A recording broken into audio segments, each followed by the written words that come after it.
Cal Parrish says hi to you, Danny, and then says hi to my chicken, and only then says hi to me. I don't know how I feel about that. Yeah. Wow. Wow. What a way to endear yourself. The main event comes last, doesn't it? Not in greetings, Cal.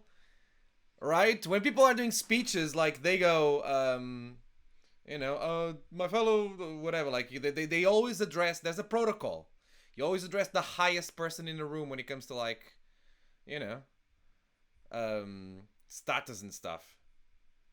You always start with a president. Like in Portugal, you go like, Mr. President, Mr. Prime Minister, everyone else. That's how it goes, right? But you're not doing that. We have a president and a prime minister. Exactly. The president doesn't have any actual power except like big power. Like he doesn't get to decide on any laws per se. It doesn't do like the everyday governing thing, but he can veto laws. He has the right to like see a law that he wants to veto and get it. Basically, he's like, I don't like this law. Think about it again, and people then think about it until he passes it. And I think he has a limit to pass it. And then you have a prime, and also like he has the power to dissolve parliament. The president can just dissolve parliament, right? And then you have a prime minister who's the de facto person in charge, who is basically chosen according to the votes of the parliament. So like people don't vote for a prime minister, you vote for your seat in parliament, similar to what is here. And then depending on how the parliament is like how the seats go, then the president invites a party to form government. Sometimes the party that comes in second does government because they are able to get a majority in the government in parliament, right? Happened very recently, where like the party that didn't actually win the elections was second, was actually the one that ended up doing government because the first party just couldn't put some solution together the president would approve. And people, you vote for both of them. You vote for both the parliament and the president. So kind of like it's a two-way for the people power to be dealt. You know, you can balance it out back and forth. It's a good system. It works, I think. If I can. Why, man? You need to get on it. You know, it's time. You have a vote. You say, oh, but I don't know if I'm going to do the right thing or not. That's why you inform yourself. And we can talk about it now, you know? I'm not in a, you should vote for this party, but I'm happy to kind of like explain it to you, how, like, the point behind politics, you know? And then you go and, like, in theory, what we should all do is read the programs for from each party and stuff, and then like I identify with this one best or whatever, and then you just put your vote behind it, right?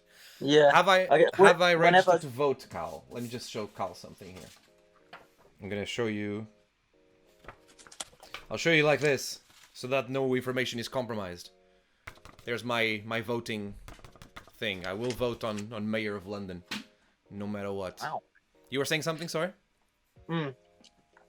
Yeah, whenever someone talks to me about politics, they're like fucking ranting saying you should do this. I don't like I've that. never known. I have my own like ideology, but I think that every time people go into a discussion about politics with the perspective of trying to like, this is what you should vote, it sounds so much like obsessed football, like clubism. This is what you should support. And I'm like, dude, this is not entertainment value for me to support a team, the football team, like on the weekends or something. This is the future of a country or the community, whatever it is. Like, it should be well informed. So here's how it works, right? You have like current politics, you have different parties with different ideas, and then in theory you're going to vote for those parties, right? And then there's other elections, like the mayor election of London, for example, which is literally built around a person, and that person will often have a party, like it's that person's party that puts them forward, right? You have like the way people position themselves is kind of a spectrum, okay? To the left, you have the idea that you want to eventually abolish classes, as in you believe in a society where there shouldn't be like classes when it comes to wealth, right? There shouldn't be Yeah. rich people, there shouldn't be poor people. We should try our best to like bring them together. The system should try our best to fit this gap together. Then there's like extremes versions of this, which is what, for example, like the theory behind communism, Marxism is, which is like abolish all classes. There's a certain sense of like everyone owns everything ish. It's way more complex than this. Then you have on the other side of the spectrum the idea that classes are normal and that's the way humans act, and they should be encouraged, right?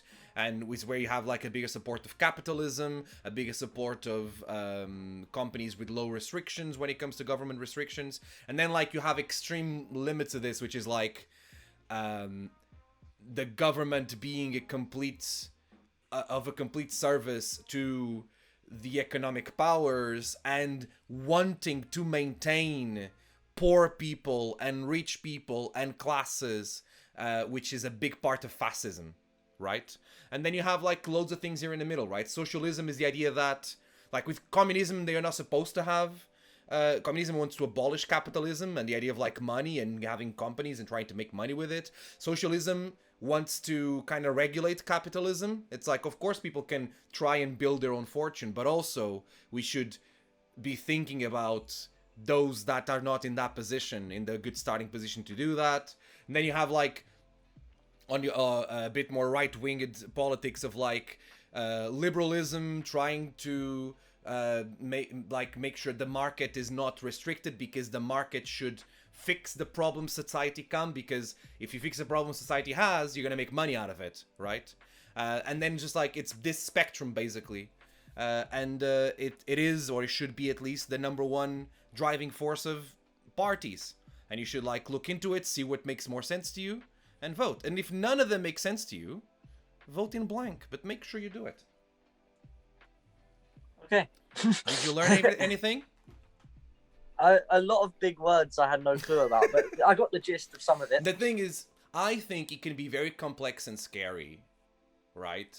And I like learning about these kind of things, but I can also see how someone that doesn't, or like you wouldn't normally have that in them, you don't have a starting point. This kind of thing should be taught in, you kind of learn it in history classes, but there should be like proper like classes at school that will teach you these things, because it's possible for you to learn about the different views of the world and different like politics, let's call them like trends, without being subjective, without telling people that you should go for this one or this one's better. It's possible to have an objective view of all of them, and I think that that's a good service for someone to put together, so that, you know, people like you, which is like, crap, I have a vote and I don't know where to start, we'd be like, okay, let's simplify this, you know, let's get people a starting point.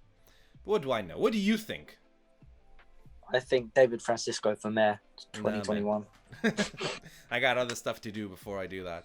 You're not the only person saying that, though. Carl Haas says Francisco for mayor as well, and I'm like, guys, just want to say this right now. I am not running for mayor of anything in the next 30, 40 years, at least. If not ever, right? I got other ambitions in mind.